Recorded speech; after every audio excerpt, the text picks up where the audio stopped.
Welcome to the Alliance series of webinars giving you a crash course in the main road safety key risk areas. The Global Alliance of NGOs for Road Safety is committed to reaching the UN Sustainable Development Goals target of halving the number of deaths by 2020. There's therefore an urgent need to focus on evidence-based strategies to reduce road death. We have collected a number of webinars here. We have prepared a number of webinars on the main risk areas, and you can see the list here. Today, we will cover child restraints and who is better positioned to share best practices and main messages within proven risk areas than our Alliance members. This webinar will give you a crash course in child restraints' role in preventing death and injuries. We have turned to our member in the US, Safe Kids, who will give you an overview of basic facts and key messages on child restraints. Should you wish to learn more, we have collected a number of resources for you to further explore. You can find them on our website, which is in the link here that's shown here. This is also where you post your questions or evaluate the webinars. Without further ado, I would like to hand it over to Laurie Walker. Laurie, welcome to you.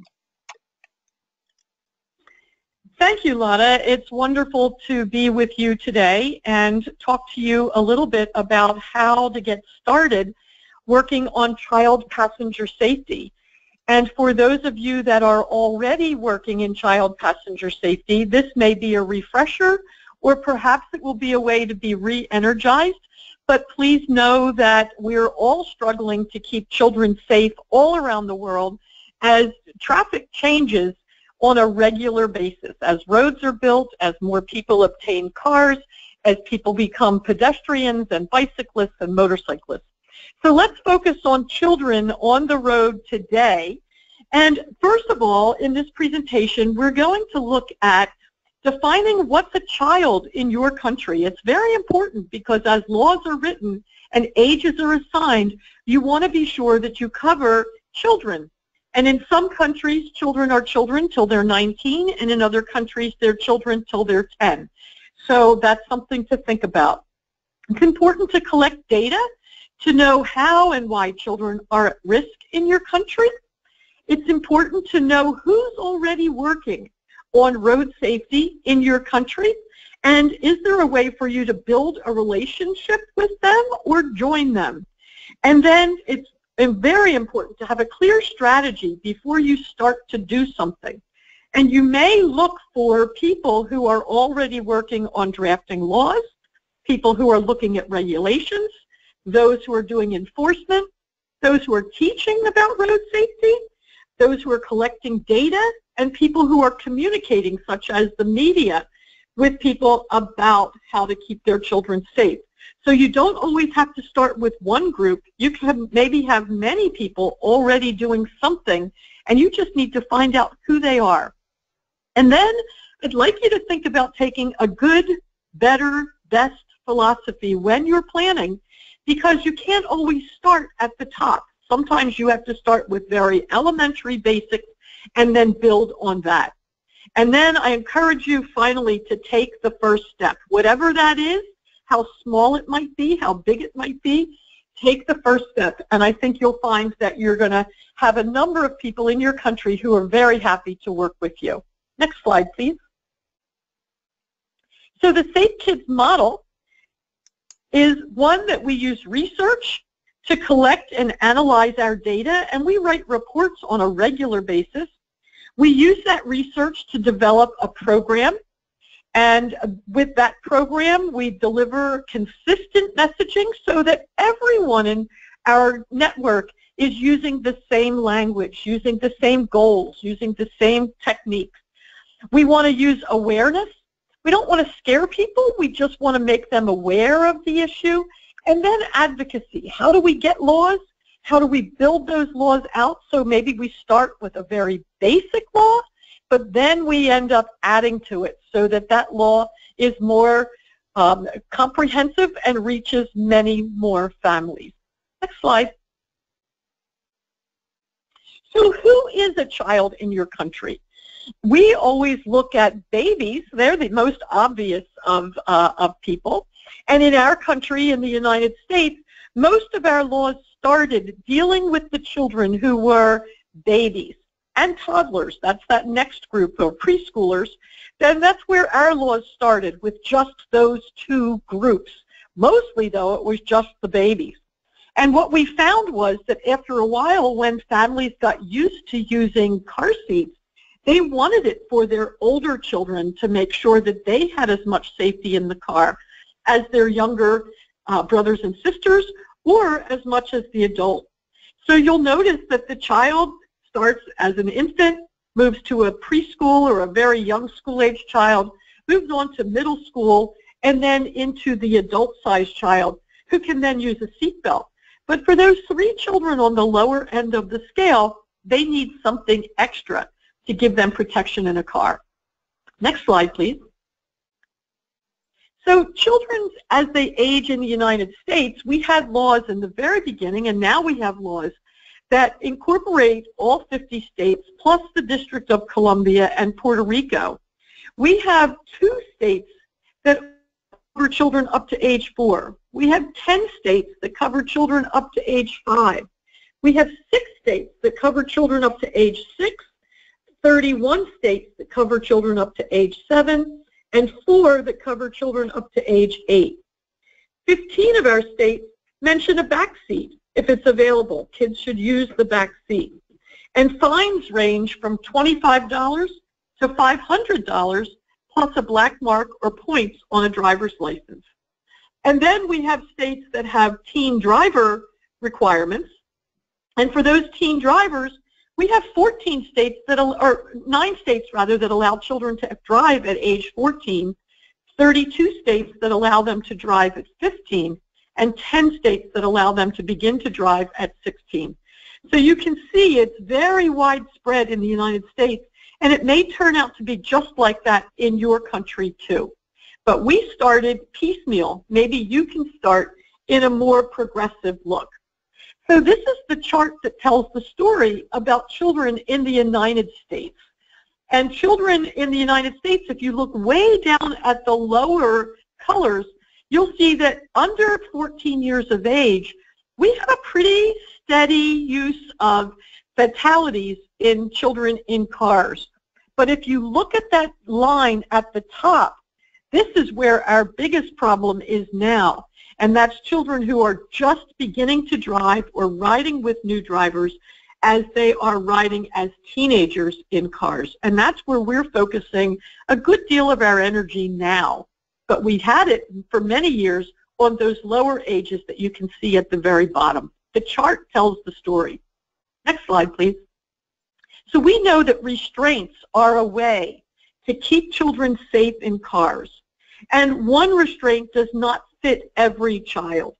So we have car seats for the very young children. If you look at the little boy on the left-hand side of the picture, you'll notice he's sitting in a booster seat so that he gets a good fit of the seatbelt over his hips and his shoulder. The child on the right is wearing a seatbelt without any kind of a car seat, and it's based on his age, his weight, his height, and is it developmentally correct? We certainly would not want to put a newborn in a seatbelt because they just wouldn't fit and it wouldn't protect. Next slide, please. So when we want to increase that restraint use in the United States, we did it through a number of ways. One was the scientific approach. We studied our roads. What happens pre-crash? Are our roads in good condition? Do we have street lights that help guide traffic? Do we have ways to inform drivers with signage about what's coming and what type of roadway or dangers might be ahead? We studied what happened in the crash. How did people's bodies react in a crash? And then post-crash factors. How long did it take for an ambulance to arrive to take care of the person who'd been injured? Then collaboration. We talked about this already. Who else in your country has already been working on protecting children? It may be doctors, it may be university students, it may be a health department. Cooperation. Is your government involved in this at all, or is it all private sector? Or is it a combination of the two, which actually is the best way to work? Government and private people at the same time working through NGOs. And Lotta, we know that you have a great organization there. That's a good place for people to start. Funding, who would help pay for this? Is it the government, or is it some kind of an industry? Is it the car industry? Is it the car seat industry? Is it people that are philanthropic, those people that donate money for a cause, or is it private money? And then education. Is it done through schools, through awareness programs, through the media? You know, how do you educate the public? How do you educate law enforcement? How do you educate doctors and nurses? All that is something that you're going to think about as you're developing your program. Next slide. So what we want to do is increase child restraint use even here in the United States. In 1976, we had children who were involved in crashes. 90% of the time, they were not using a restraint. By 2008, that had dropped to 13%, and by 2015, 6%. So we would like to continue to have children reduce that number of people who were not using child restraints to be the children who are using child restraints. And we do know that in some cases, even having a child restraint is not enough to save you if your car is hit by a train, or a very, very catastrophic crash sometimes won't help. If you look at this little picture on the side, though, you see gasoline, very expensive in the United States. And that gasoline can, they put in the car seat with a seatbelt with the baby sitting by himself next to it. So this slide gives us the data, and this is something we watch every year. We want to look at all of our population in the United States, Hispanics, African Americans, white and Caucasian, Asian, and other people who don't fall into any of those. And you can see by keeping track, we can track every year how we're doing, and that's why data is so important. We see a greater decline for older kids. As new babies come home from the hospital, they're in a car seat, but as they get older, parents are less likely to use a seat. And we don't like that. We want them using the car seat. Next slide. So data is very important. I'm not going to read this whole slide for you. You can go back and look at it on your own. But you can see that we look at a 2% decrease in one set of data, and then you look at a 2% increase in another. And so that gives you sort of a way to measure, how are we doing? What kind of progress are we making? And data, very important for your program. Next slide. So why car seats work? They keep the child in the car. They protect the head, the spine, and the neck. They spread the crash forces over a large part of the body. And they hold a child at the shoulders and hips, the strongest parts of the body. This little slide will be very useful to you if you're putting together some kind of a handout for parents. Of course, you would translate it into your language. But you would want to use something like this, very simple, very clean, very clear for the family to know why they work. And not just for the family, because sometimes it's a school that's transporting children, sometimes it's a child care worker, a nanny, so they would want to know why they need to use the car seat. Next slide. So there are 4 types of restraints for kids. We've already talked about those 4 body types. You remember that picture at the very front when we were defining what is a child. So the rear-facing child seat is used for kids, and we say under 2 to 3. 2 is ideal. If you can keep them rear-facing longer, like Sweden does, all the way up to age 4, that's great. The safest way to ride in a car is rear-facing. We then have forward-facing, and you'll notice there's a 5-point harness, 2 straps over the shoulders, 2 straps over the hips, 1 up through the crotch. And that protects the very small child, even up to preschool and maybe up to age 7. And then we have the booster seat. That's for those older kids who are all the way up to age 12 that don't get a good fit of the seatbelt because they are too short to get a good fit over the shoulder and over the hips.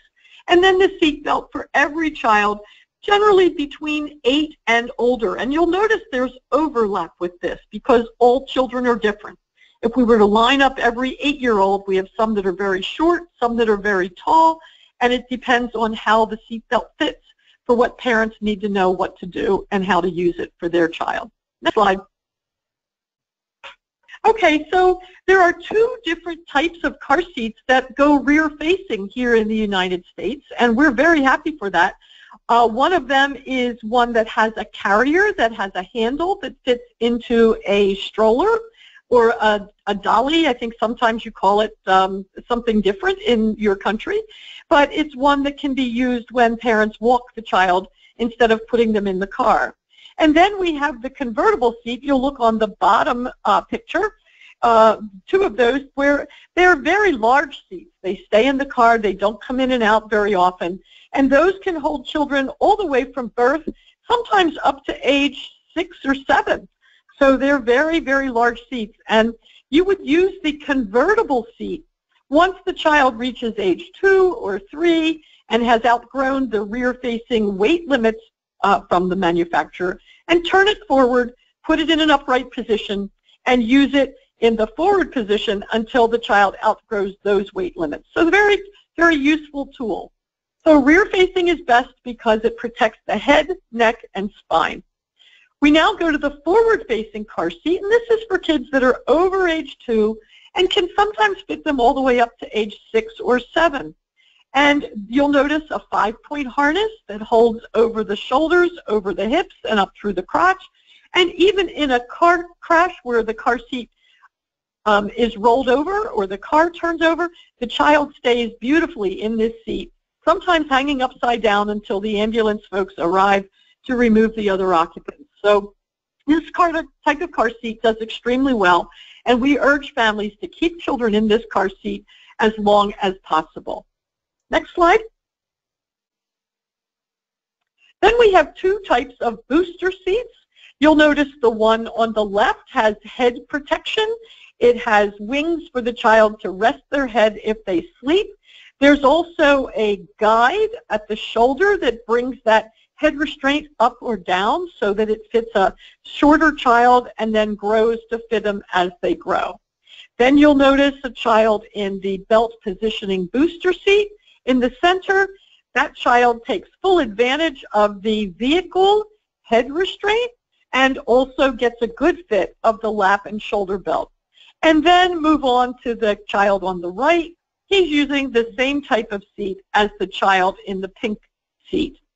So you see much protection. They're using the adult belt, getting good protection because the belt actually fits them like it fits an adult. Next slide. And then seat belts, why they work for big kids, because we don't want families to think that seat belts don't work. They spread crash forces over the large part of the body, and they hold the person at the shoulders and the hips, the strongest parts of the body. Again, just like the car seat harness, but they do the work for older people and older kids. Again, this is a good slide handout to use if you're trying to sell seat belts for older children and adults. Next slide. And then we have adult seat belts, and they don't fit kids in every car. Many times children will need to use a booster until they're 12 or so to get a good fit. But you'll notice that this little girl in the very front picture, her knees are bending, so her legs are fitted across the end of the seat and her feet are flat on the floor. The lap belt is down low on her hips, and the shoulder belt is resting on her shoulder. And if the child can't get a fit like this, then they need to go back into the booster until they fit in the car that they're riding. Next slide. So we have a number of people who use car seats and use them wrong. So what we try to do is reduce the misuse of child restraint, helping parents select the seat that's the right one for the age, weight, and height of their child, placing it in the correct direction. Remember, we had a rear-facing seat for children under 2, forward-facing for everyone else. Location, is it in the back seat, which is where we want it to be, or is it in the front seat where we don't want it to be? Does the harness fit the child correctly, and is it installed properly in the vehicle? Next slide. And so when we look at who can help us get all this information out there, these are the same groups we talked about early in the beginning. Is the government involved? Are there laws? Are there awareness? You're going to use any of the information from any one of these groups that may be already working on the issue to get their message out along with your message. And generally, they'll be the same message. Use a restraint, use it correctly, use it every time, and make sure that everyone in the vehicle has a restraint. So this is your team. This is how you build the people who will help you sell this in your country. And you start small. Maybe you just have one group. So how do you get started? Educate yourself. Study everything you can learn about crashes and preventing crashes and helping people who've been in crashes, and then improving all of the things that make road safety an issue in your country. We have a short course. I'm going to give you the information about that at the end. That's mostly pictures and video, and you can use that to put a presentation together. You can order that for free. There's an email address at the back where you can order that. Use that short course to find champions. Who are the people that care about this? How do you get them on your team? You can become a certified technician and then an instructor so that you can teach this across your country and do it in a very methodical way. Mentor people all along the way who are interested. Keep them on your team, keep them active, keep them working. Add partners every day. This is a big, big issue. Lots of people can be under the tent. We call that, where you want to invite people to join you. And stay current. This field changes every day. Next slide. So you want to have laws and policies and regulations, and maybe it's going to take a while to get a law, but you can have a policy. Maybe your school district will require that every person that drives to drop their children off at school will have a seatbelt on when they come in and out of the property. Could be that your regulation in your country, you don't need to write your own regulation if you borrow from Europe, or you borrow from Australia, or you borrow from the US or Canada or Asia. Is there a regulated car seat, booster seat, and are vehicles regulated through the New Car Assessment Program, NCAP, the NCAPs? Are your laws, if they're on the books, are they enforceable? Do they force a law enforcement officer to weigh a child at the side of the road? We all know that police officers do not carry scales. So generally laws are written by age and not by weight. And it's helpful if you gather the statistics. If you have a law, how many people are actually enforcing it? And then you can build on that. There's that data again that helps you build your program. Next slide. So how do you increase awareness? I just talked about our short course. It can be taught by anybody, mostly photos and videos, and then you just build it out to be whatever you want it to be. It might be your first foot in the door of a place where nobody's ever talked about child passenger safety or even adults being safe in cars. So this is going to take some time, and you shouldn't expect immediate results. Using that short course and increasing awareness may bring you more people who are interested in the topic, and it can lead to appropriate champions, people who are in good positions like teachers who can help you get to more children, more families, and possibly even training and certification. Next slide. So we work with partners. In the U.S., Safe Kids is our certifying body for all of our technicians. There's a national child passenger safety board, and if you remember that slide that had all those partners on it, all those different groups, that board is made up of one person from each of those groups, and they work together to make sure that the laws are comprehensive, that education is good, that awareness is out there, and then NHTSA, our National Highway Traffic Safety Administration, is our government, and they're also involved in owning the curriculum that we use for training. And we've seen the death rate drop nearly 25% in the past 10 years from motor vehicle injuries. Next slide, please. So increasing your skills, get certified if you can. This is an opportunity for you to learn as much as you can. Expect it takes about 3 years for somebody to go in a country from having no technicians to even having technicians, a minimum of 2 instructors who can teach the class. The certification class takes a while to do that, up to about 3 years. And then as you get people certified, they can work with law enforcement, healthcare, public safety, and then the private people in your communities. So these are all ways to increase your skills so that you train people that you're all working in the same direction. Next slide. So we go many places with this certification. We have technicians in Germany and the United Arab Emirates and Qatar and China, Canada, Mexico, Uruguay, Brazil, Japan. The course is taught in English, but tests and manuals are available in English, Spanish, Chinese, and Arabic. Currently in the United States and beyond, we have 39,000 certified people who are technicians, and 1,600 of those are instructors. They have to recertify every 2 years. Think about this. If this is something you might want to do, call me, write to me, and we'll figure out how to make that happen for you. Next slide. And then it has to be a family affair. We know in the United States, 91% of the time when the driver is buckled, kids are buckled. And so if you can teach families how important it is for everybody, even the driver, even the front seat passenger, to buckle up, when it's time for children to buckle up, they know that this is the only way to ride in the car. Everybody wears a seatbelt. So we want to make it a family affair. Next slide, please. Don't forget teens who grow up fast, and sometimes we talked about age of kids. Kids can drive very young in some countries, 9 and 10 in some countries. They need extra help in learning how to be good, safe drivers. Seatbelts are a very important part of that. Next slide. And so this is a typical family in the United States. What do you see? This is something that I think is very important. Let's do the next slide, and I'll tell you what I see. It's a good, better, best model. It's good because all the kids are in a back seat.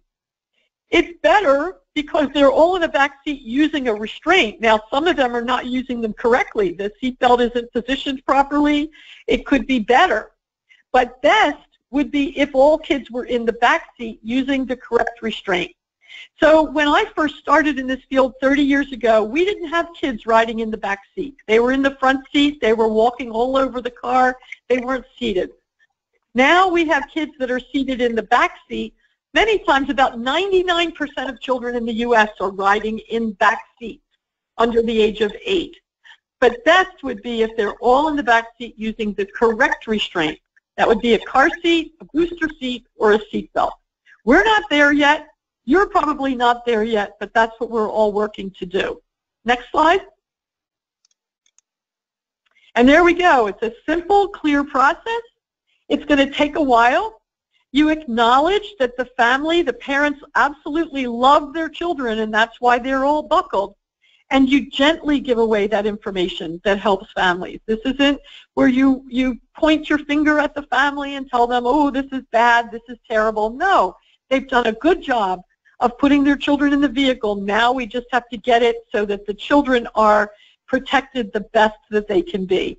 This is what we do with the team of certified technicians. They help parents get all of that correct.